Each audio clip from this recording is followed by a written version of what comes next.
How we doing, world? This is fitness and nutrition expert Samaj Ward, and I've got an eye-opener for you today.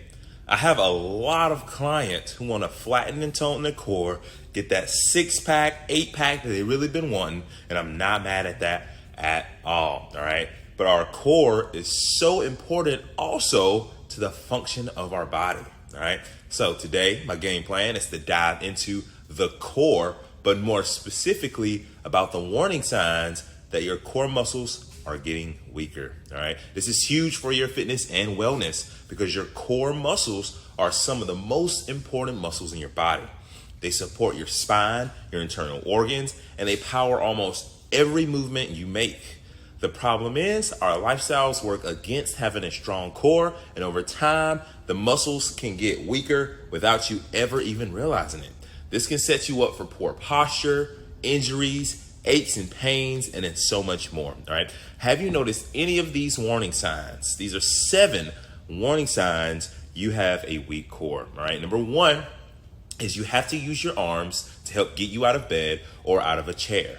This one can be super sneaky because you can do it subconsciously, all right? Here's a test to try right now if you want. Sit down in a chair, wait a few seconds, and then stand up. Did you automatically reach out to grab a table, desk, or even put your hands on your thighs to push you up, all right? Here's another test if you like to do it fresh first thing in the morning, tomorrow morning, when you're still laying in the bed, just pay attention to how you get up. Do you use your hands to push into a sitting position to get up? Both of those are signs your core could use some strengthening, all right? Number 2, you notice you're slouching when you're driving or at your desk. This is another one of those subconscious signs, all right? The more or longer you sit, the more apt you are to slouching. It only makes sense because over time, your muscles actually get tired of holding you up. But this can make it harder for your lungs to expand when you breathe. It can make pretty much all of the muscles in the front of your body tight and inflexible, all right? It can even make you feel fatigued and even depressed, all right? And eventually, it can lead to weakness. So we want to avoid that at all costs. Number 3, your balance is off. Your core muscles help keep you stable, especially if you have to make any sudden moves, all right? Stand on one foot or do anything that involves rotating or twisting. Try standing on one foot for 15 to 30 seconds and then repeat on the other side. If you find yourself wobbling, try this. Think about zipping up through your core muscles while you stand on one foot, all right? Did that help? Usually ground you, all right? Make sure you breathe, more on breath below. You feel weak, number 4, or off balance when you do certain movements like throw or kick. When you move with force, your core fires up to keep you stable, especially during unilateral or one-sided motions. Not being able to generate much force is a sign that your core is weak. Number 5, your plank form is off. You're having a hard time getting into proper plank position. This is a big sign that your core is lacking strength. A plank requires your entire body be in proper alignment. That means you're in a straight line from the top of your head to your heels. Your shoulders, back, and butt should all be neutral, not hunched, lifted, or sagging. Your neck should be long and strong, and your legs need to be engaged. If you're having difficulty, it means you might have some imbalances in those muscles.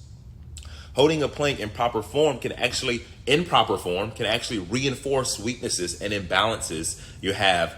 Finding that perfect form, all right? Now, I'm gonna attach a video to this so you can see what that looks like. Number 6, holding your breath when you do planks or other core movements. This matters because of a muscle deep inside of your body, your diaphragm.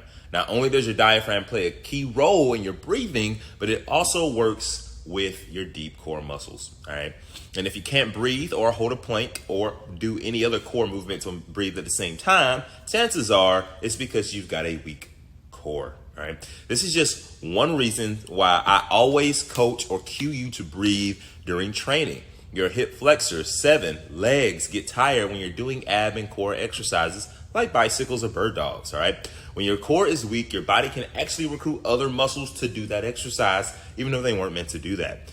If you notice that happening to you, focus on 1, engaging your core, 2, moving more intentionally, mind-muscle connection, 3, breathing, And number 4, modifying the movement by going a little slower or shortening the range of motion until you build that stronger core. All right.